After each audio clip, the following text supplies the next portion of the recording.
Thiruvananthapuram medical കോളേജിൽ പ്രവേശിപ്പിച്ചത്. അയാളുടെ ചിത്രമാണ് കാണുന്നത്. ഈ ഒരു ചിത്രം മാത്രമാണ് ഇപ്പോൾ ചികിത്സയുടെ ഭാഗമായി പുറത്തു വന്നിട്ടുള്ളത്. നാടിനെ നടുക്കിയ ഒരു കൊലപാതക പരമ്പരയാണ്. 5 പേർ കൊല്ലപ്പെട്ടു. അതും ഏറ്റവും അടുത്ത ബന്ധുക്കളെയാണ് ഇയാൾ ചുറ്റിക്കൊണ്ട് അടിച്ച് കൊലപ്പെടുത്തിയതെന്നാണ് വിവരം.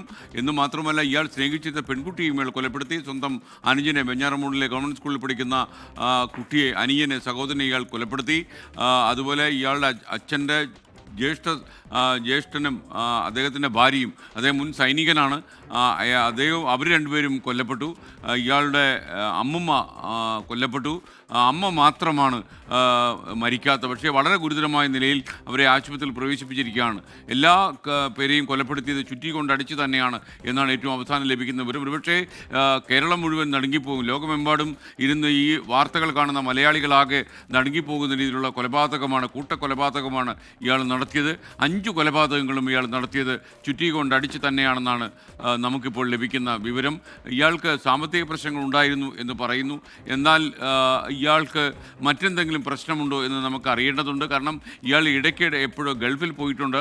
കുറച്ചു കാലം വിസിറ്റ് വിസയിൽ ദുബായിൽ എത്തിയിരുന്നു ഇയാൾ. അപ്പോൾ ഇയാളുടെ പിതാവ് ഇപ്പോഴും ദുബായിൽ തന്നെയാണ് ഉള്ളത്. അപ്പോൾ എന്ത് കാരണങ്ങളാണ് ഇയാളെ പ്രേരിപ്പിച്ചത് എന്നറിയാൻ കുറച്ചുകൂടി നമ്മൾ കാത്തിരിക്കേണ്ടി വരും. എന്തായാലും 3 സ്ഥലങ്ങളിലായിട്ടാണ് ഈ 6 പേരെ അയാൾ ചുറ്റിക്കൊണ്ട് അടിച്ചത്. അതിൽ 5 പേർ കൊല്ലപ്പെട്ടു എന്ന വാർത്തയാണ് വരുന്നത്. പ്രതി ആദ്യം കൊലപ്പെടുത്തിയത് പിതൃമാതാവിനെയാണ്. പാങ്ങാട് സ്വദേശിനി സൽമ ബീബിയാണ് ആദ്യം കൊല്ലപ്പെട്ടത്. 88 വയസ്സുമുള്ള ഒരു മുത്തശ്ശിയാണ് ഇയാൾ ആദ്യം ചുറ്റിക്കൊണ്ട് അടിച്ച് കൊലപ്പെടുത്തിയത്. ഇപ്പോൾ സ്ക്രീനിൽ കാണുന്ന 5 പേരാണ് കൊല ചെയ്യപ്പെട്ടത്. ചുറ്റിക്കൊണ്ട് അടിച്ച് തന്നെയാണ് ഇയാൾ കൊലപ്പെടുത്തിയത്. അമ്മ ഗുരുതര പരിക്കുകളോടെ ഇപ്പോൾ ആശുപത്രിയിലുണ്ട്. ഇയാൾ ചില ബിസിനസ്സൊക്കെ വിദേശത്ത് നടത്തിയതായൊക്കെ പറയുന്നു. എന്നാൽ നാട്ടുകാർക്കൊക്കെ അങ്ങനെ കൂടുതൽ വിവരങ്ങളൊന്നുമില്ല. ഇയാളിൽ നിന്ന് ചോദിച്ച് മനസ്സിലാക്കാൻ കഴിയുമോ എന്നറിയില്ല. എന്തായാലും ഇയാൾ ഇത്രയധികം കൊലപാതകങ്ങൾ നടത്തിയതിനു ശേഷം ഇയാൾ പോലീസ് സ്റ്റേഷനിൽ പോയി, വെഞ്ഞാറമൂട് പോലീസ് സ്റ്റേഷനിൽ പോയി സറണ്ടർ ആവുകയായിരുന്നു. അവിടെയാണ് ഇയാൾ പറഞ്ഞത് ഞാൻ 6 പേരെ കൊലപ്പെടുത്തി എന്നുള്ളത്. പിന്നെ 3 സ്ഥലങ്ങളിലായിട്ടാണ് ഇയാൾ, അതും 2 പഞ്ചായത്തിലുള്ള 3 സ്ഥലങ്ങളാണെന്നാണ് നമ്മൾ മനസ്സിലാക്കുന്നത്. പാങ്ങോട്, ചുള്ളാളം എന്നീ സ്ഥലങ്ങളിലാണ് പ്രധാനമായും പേരുമലയുണ്ട്. പേരുമല, ചുള്ളാളം, പാങ്ങോട്, ഈ 3 സ്ഥലങ്ങളിലായിട്ടാണ് 5 പേർ കൊല ചെയ്യപ്പെട്ടത്. 6ാമത്തെ ഒരാൾ, ഇദ്ദേഹത്തിൻ്റെ സ്വന്തം ഉമ്മ, ഗുരുതരമായി ഇപ്പോൾ ആശുപത്രിയിൽ വെന്റിലേറ്ററിലാണ് എന്നാണ് നമ്മൾക്ക് ഇപ്പോൾ കിട്ടുന്ന വിവരം. ഇപ്പോൾ പേരുമലയിൽ നിന്ന് ഉമേഷ് ബാലകൃഷ്ണൻ കൂടി നമുക്കൊപ്പം ചേരുകയാണ്. ഉമേഷ്, ഒരുപക്ഷെ ഈ കൊലപാതകത്തിൻ്റെ കാരണം എന്താണെന്ന് ഇപ്പോഴും നമുക്ക് മനസ്സിലാക്കാൻ കഴിയുന്നില്ല. വൻ തുക പലരിൽ നിന്നായി കടം വാങ്ങിയതിൻ്റെ പ്രശ്നമുണ്ട്. ഇയാൾക്ക് വലിയ കടുത്ത സാമ്പത്തിക പ്രതിസന്ധി ഉണ്ടായിരുന്നു. അങ്ങനെ കടബാധ്യതയാണ് ഇയാളെ ഇങ്ങനൊരു ഭീകരമായ കർമ്മം ചെയ്യാൻ പ്രേരിപ്പിച്ചതെന്നൊക്കെ വാർത്തകൾ വരുന്നുണ്ട്. പക്ഷേ ഒന്നും സ്ഥിരീകരിക്കാൻ കഴിയാത്ത അവസ്ഥയാണ്. സമയം നീണ്ടുപോകുന്നു. നമുക്ക് കാരണങ്ങൾ കണ്ടെത്താൻ കഴിയുന്നില്ല. പറയൂ ഉമേഷ്. പ്രാഥമികമായി ഈ പ്രദേശം അതെ, തലയ്ക്കാണ്, എല്ലാവർക്കും തലയ്ക്കാണ്. അവിടെ ഇപ്പോൾ ഇവരുമായി ബന്ധപ്പെട്ട കുറച്ച് ബന്ധുക്കൾ ഇപ്പം ഗോകുലം മെഡിക്കൽ കോളേജിലുണ്ട്. അവർക്ക് ഇതിനെക്കുറിച്ചൊന്നും ഒരു ധാരണയുമില്ല. അതാണ് അതിൻ്റെ അവസ്ഥ. എല്ലാവരും ഉണ്ട്. എന്തോ ഇല്ല, ഞങ്ങൾ ബന്ധപ്പെട്ടിട്ടില്ല. ഇവിടെ ആരെങ്കിലും ബന്ധപ്പെട്ടിട്ടുണ്ടെങ്കിലേ ഉള്ളൂ. ഞങ്ങൾ ബന്ധപ്പെട്ടിട്ടില്ല. പക്ഷേ അവരെ ബന്ധുക്കളൊക്കെ, അത്യാവശ്യം ബന്ധുക്കളെല്ലാം ഇപ്പോൾ ഗോകുലം മെഡിക്കൽ കോളേജിലുണ്ട്. ഈ പെൺകുട്ടിയുടെ ഭാഗത്തു നിന്നുള്ള ആരെയും നമുക്കവിടെ കാണാൻ കഴിയുന്നില്ല, ഐഡൻറ്റിഫൈ ചെയ്തിട്ടില്ല. അതാണ് ഇപ്പം നമുക്കൊരു സംശയം വന്നിട്ടുണ്ട്. അതിപ്പോൾ ഒരു അരമണിക്കൂറിനകത്ത് അറിയാൻ പറ്റും. അതും പറയുന്നില്ല, അറിയില്ല. അതിനെക്കുറിച്ചൊരു ധാരണയില്ല. അതെ, അത് ഈ പറയുന്ന പയ്യന്റെ ബന്ധുക്കളാണ്. ബാപ്പയുടെ ചേട്ടത്തിയുമാണ്. മറ്റത് ബാപ്പയുടെ ഉമ്മ.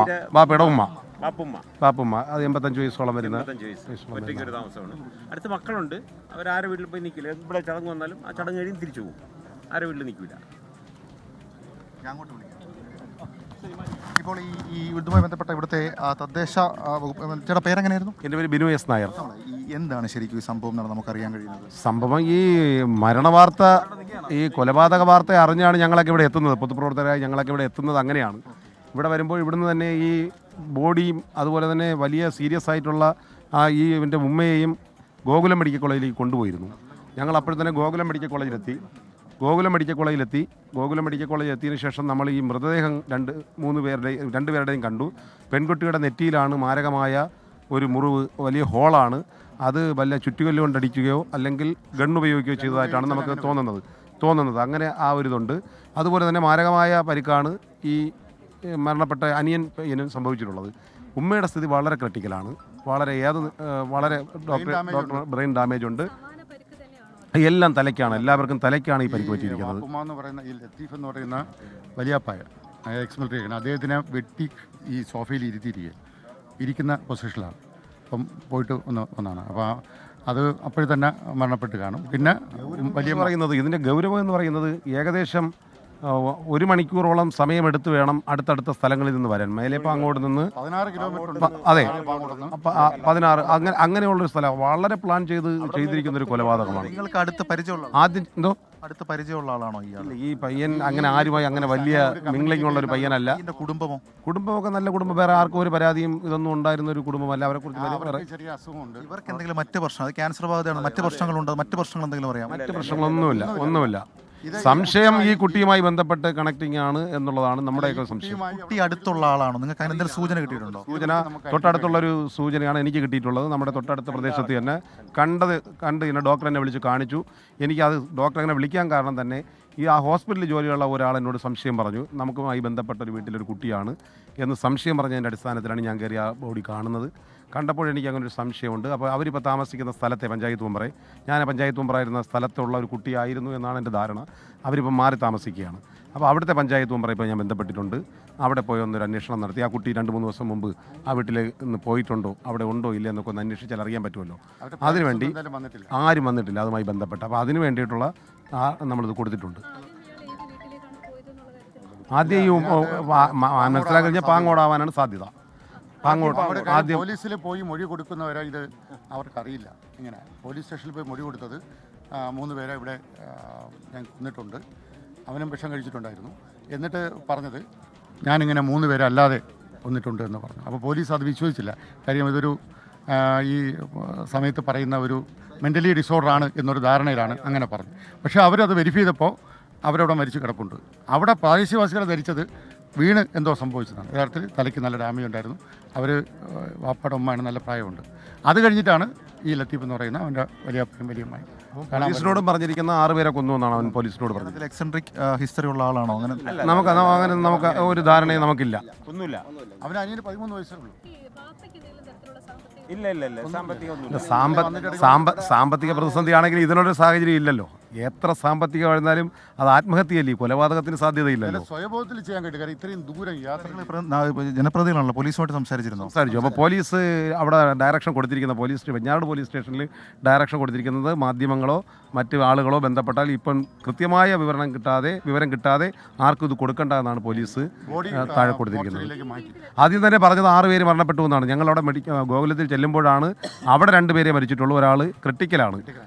ചുള്ളാളത്തെ അടക്കം ബോഡി എല്ലാം ഗോകുലത്തിലേക്ക് കൊണ്ടുവന്നു. ഇല്ല അവിടെ കൊണ്ടുവന്നിട്ടാണ് ഈ മൃതദേഹങ്ങളുള്ളത്. മൃതദേഹം 3 ഒരാളുടെ ക്രിട്ടിക്കൽ സ്റ്റേജിലുള്ള ആളും 2 മൃതദേഹവും ഈ മരവഞ്ഞാട് ഗോകുലം മെഡിക്കൽ കോളേജിലാണ്. മറ്റേത് നെടുമങ്ങാടുമായി ബന്ധപ്പെട്ട് എവിടെയാണ് എന്നാണ് നമുക്കറിയാം. അതെ 6 മണിക്കാണ് ഇത് പുറത്തറിയുന്നത്. പോലീസ് സ്റ്റേഷനിൽ പോയി പറയുന്നത് വരെ ആർക്കും അറിയില്ല. പോലീസ് വന്നപ്പോഴാണ്, പോലീസും ഫയർഫോഴ്സും വന്നപ്പോഴാണ് അറിയുന്നത്. കാര്യം ഗ്യാസ് തുറന്നു വിട്ടിരുന്നു. അങ്ങനെ ഫയർഫോഴ്സ് കണ്ടു. അതിനുശേഷം 6 മണിക്കാണ് പോലീസ് സ്റ്റേഷനിൽ റിപ്പോർട്ട്. അതറിയത്തില്ല. പക്ഷെ അവന് 4 മണിക്ക് പുറത്ത് കണ്ടവരുണ്ട്. 4 മണിക്ക് പുറത്ത് കണ്ടവരുണ്ട്. അവന് 13 വയസ്സേ ഉള്ളൂ. അമ്മക്കും 50 വയസ്സ് അടുപ്പിച്ചേ ഉള്ളൂ. വാപ്പാടെ ഉമ്മക്കാണ് അല്പം പ്രായമുള്ളത്. 70-75 വയസ്സിന് മുകളിലുണ്ട്. ചെറിയൊരു സൂചന, അതൊരു സംശയമാണ്. അത് നമ്മുടെ ഒരു പെൺകുട്ടിയുടെ കാര്യമായതുകൊണ്ട് ഒരു സംശയം ആയതുകൊണ്ടാണ് അത് കറക്റ്റായി അറിഞ്ഞതിന് ശേഷം നമുക്ക് വിവരണം തരാമെന്ന് ഉദ്ദേശിക്കുന്നത്. ഏതായാലും ഈ നാട്ടിലെ ജനപ്രതിനിധികളാണ് ഇപ്പോൾ സംസാരിച്ചത്. ചേട്ടാ, അതിനകത്ത് ഒരൊറ്റ കാര്യം കൂടി ഞാനൊന്ന് ചോദിച്ചോട്ടെ. നമ്മുടെ സംസാരിച്ച ജനപ്രതിയാണ്. ചേട്ടാ, നമ്മളെ ഇതിനകത്ത് ഒരു സംശയം, ഇയാൾ ഈ ക്രൈം ചെയ്യണമെങ്കിൽ എന്തെങ്കിലും ഒരു മോട്ടീവ് ഉണ്ടാവുമല്ലോ. അപ്പോൾ അങ്ങനെ ഒരു മോട്ടീവിനെ സംബന്ധിച്ച് നമുക്കൊരു ധാരണയും ഇല്ല എന്നുള്ളതാണോ? മോട്ടീവ് ഞാൻ മനസ്സിലാക്കുന്നത് ഈ പെൺകുട്ടിയെ ഇവൻ വിളിച്ചുകൊണ്ട് വന്നതുമായി ബന്ധപ്പെട്ട് വീട്ടിലെന്തെങ്കിലും അസ്വാരസ്യങ്ങൾ ഉണ്ടായി കാണും. അവർ സ്വീകരിക്കുന്നതിനെ സംബന്ധിച്ച് എന്തെങ്കിലും ബുദ്ധിമുട്ടുണ്ടായിട്ടുണ്ടാകാം. ഈവൻ മറ്റ് ഈ ബന്ധു വീട്ടിലൊക്കെ സമീപിച്ചപ്പോഴും അവരും ആ സ്റ്റാൻഡ് എടുത്ത് കാണാൻ സാധ്യതയുണ്ട്. അതുകൊണ്ടായിരിക്കാം അവന് പ്രകോപനം ഉണ്ടായിട്ടുണ്ടാവാൻ സാധ്യത എന്നാണ്. ഉള്ളാളത്ത് മരിച്ച ഈ അഫാന്റെ പിതാവിന്റെ സഹോദരനും ഭാര്യയുമാണ്.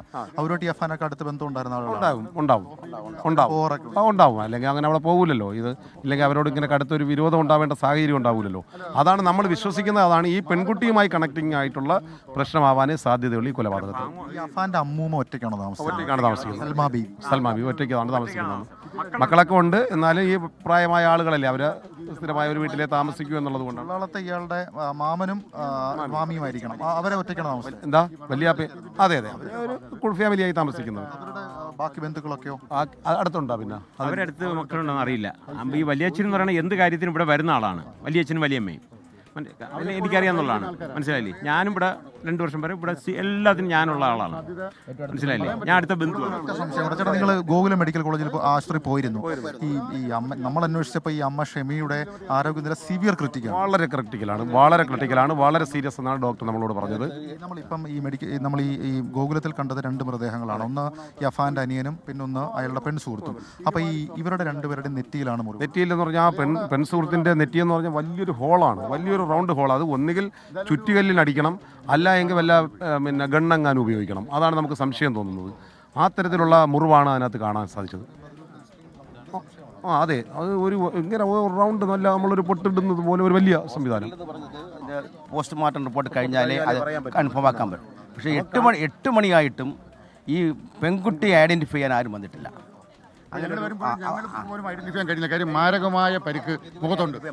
അവരെ ബന്ധുക്കളാരും ഇതുവരെ വന്നിട്ടില്ല. ഒരു സംശയം മാത്രം. ഈ വീടിന്റെ അകത്ത് കയറിയിരുന്നോ നിങ്ങൾ ആരെങ്കിലും? അല്ല, വീടിനകത്ത് കയറിയില്ല. ഞാൻ അകത്തുണ്ടായിരുന്നു. ഈ അകത്ത് എന്തെങ്കിലും സംശയാസ്പദമായ രീതിയിൽ എന്തെങ്കിലും പിടിവലി നടന്നതിന്റെ അങ്ങനെ കൂട്ടിയെടുത്തു. ബന്ധം ചെയ്തു. ഡാമേജ് ഉണ്ടാവും എന്നുള്ളതുകൊണ്ട് ഫയർഫോഴ്സ്. ഏതായാലും ഇപ്പോൾ ഈ നാട്ടിലെ ജനപ്രതിനിധികളാണ് സ്കാൻ ഇതുമായി ബന്ധപ്പെട്ട വിവരം നൽകിയത്. അവർ നമ്മളോട് പങ്കുവയ്ക്കുന്നത് അതിൽ 2 ജനപ്രതിനിധികൾ ഗോകുലം ആശുപത്രികളിലൊക്കെ പോയിരുന്നു. അവർ നമ്മളോട് കമ്മ്യൂണിക്കേറ്റ് ചെയ്ത വിവരം അതിൽ ഒന്നാമത്തേത് ഞാൻ മുൻപ് സൂചിപ്പിച്ചതുപോലെ തന്നെ സ്കാൻ മാതാവ് അഫാന്റെ മാതാവ് ഷെമിയുടെ ആരോഗ്യനില അത് ക്രിറ്റിക്കലാണ്. അത് വളരെ അതീവ ഗുരുതരമായി തുടരുന്നു എന്നുള്ളതാണ് ഗോകുലത്തിൽ നിന്ന് നമുക്ക് ലഭിക്കുന്ന വിവരം. ഇത് രണ്ടാമത്തെ കാര്യമാകട്ടെ, പെൺകുട്ടിയെ റിയലൈസ് ചെയ്യാൻ, പെൺകുട്ടിയെ തിരിച്ചറിയാൻ, ഐഡന്റിഫൈ ചെയ്യാൻ ഇതുവരെയും ആരും എത്തിയിട്ടില്ല. ഏതാണ്ട് 7 മണിയോടുകൂടി പോലീസ് ഈ സംഭവം സ്ഥിരീകരിക്കുന്നു. ഇപ്പോൾ സമയം ഏതാണ്ട് 9:30 കഴിയുന്നുണ്ട്, 9:30 അടുക്കുന്നുണ്ട് സ്കെയിൻ. അപ്പോൾ ഇതുവരെയും ആ കുട്ടിയെ കണ്ടെത്താൻ, കുട്ടിയെ ഐഡന്റിഫൈ ചെയ്യാൻ കഴിഞ്ഞിട്ടില്ല എന്നുള്ളതാണ് ഏറ്റവും പ്രധാനപ്പെട്ട കാര്യം. അത്